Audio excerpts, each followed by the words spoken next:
చందానగర్ కాల్పుల కేసులో దర్యాప్తు ముమ్మరం చేశారు పోలీసులు. దొంగల కోసం 10 బృందాలు గాలిస్తున్నాయి. లోపలికి వచ్చి స్టాఫ్ అందరినీ ఓ చోట కూర్చోబెట్టారు ముగ్గురు వ్యక్తులు. ఆభరణాలు చోరీ చేశారు మరో ముగ్గురు వ్యక్తులు. అద్దాల్ని చేతులతోనే పగలగొట్టారు దొంగలు. గ్లాస్ పగలగొట్టే క్రమంలో ఓ దొంగ చేతికి గాయాలైనట్లుగా తెలుస్తోంది. మొత్తం 3 బ్యాగుల్లో ఆభరణాల్ని ఎత్తుకు వెళ్లారు నిందితులు. ఇక 5 నిమిషాల్లో షాపుల్లో అల్లకల్లోలం సృష్టించారు.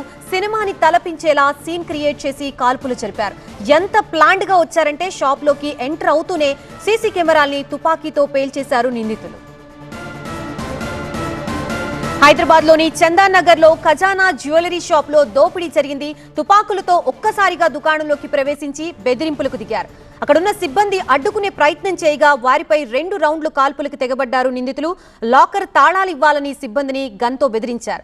లాకర్ తాళం ఇవ్వకపోవడంతో అసిస్టెంట్ మేనేజర్ కాలిపై గన్తో కాల్చారు. లోపలికి వెళ్లి బంగారు ఆభరణాలకి సంబంధించిన స్టాల్స్ పగలగొట్టారు.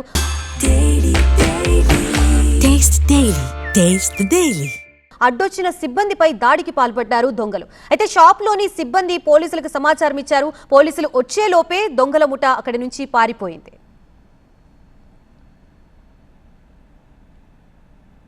షాప్ ఓపెన్ చేసి 5 నిమిషాలకే ఈ దోపిడీ జరిగింది. దొంగల ముఠాతో మొత్తం 6 సిబ్బంది ఉన్నట్లు పోలీసులకి సిబ్బంది తెలిపారు. అయితే దోపిడీదారులు జహీరాబాద్ వైపు వెళ్లినట్లుగా తెలిసి పోలీసులు అలర్ట్ అయ్యారు. సరిహద్దుల అధికారుల్ని అప్రమత్తం చేశారు పోలీసులు. దొంగల్ని పట్టుకునేందుకు మొత్తం 10 స్పెషల్ టీంలను ఏర్పాటు చేశామన్నారు సైబరాబాద్ సిపి.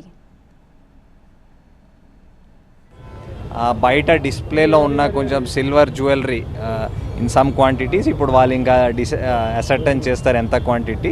సో ఆ సిల్వర్ జ్యువెలరీని తీసుకొని బ్యాగ్లో వేసుకొని తీసుకోపోయారు. సో షాప్ లోపలికి మనకి ఇప్పుడు ఉన్న ఇన్ఫర్మేషన్ ప్రకారం అబౌట్ 6 పీపుల్ వచ్చేసి but we think there is 1 more person also. So about 7 people రఫ్లీ ఇన్వాల్వ్ అయినట్టు ఇప్పుడు వరకు తెలుస్తుంది. There could be others also. So దాని తర్వాత వాళ్ళు బయటకి వెళ్ళారు. కొన్ని మోటార్ సైకిల్లో అలాగా వెళ్ళిపోయినట్టు ఇప్పుడు తెలుస్తుంది. We are analysing. మా క్లూస్ టీమ్స్ కూడా వచ్చారు. సైబరాబాద్ ఇక్కడ లోకల్ పోలీస్, సిసిఎస్, ఎస్ఓటి అందరూ టీమ్స్ వచ్చారు. We are working out. ఉన్న క్లూస్ మీద ఫర్దర్ ప్రోగ్రెస్ ఉంటే మీకు చెప్తాం. దోపిడీకి పాల్పడిన గ్యాంగ్ ఎవరు? స్థానికులా లేక బయట నుంచి వచ్చారా అన్నది పోలీసులు విచారిస్తున్నారు. పట్టపగలు ఇలా చేశారంటే అన్ని పరిశీలించిన తర్వాతే దోపిడీకి ప్లాన్ చేసినట్లు అంచనాకు వస్తున్నారు. షాప్లోని మిగతా సిబ్బందిని పోలీసులు విచారిస్తున్నారు.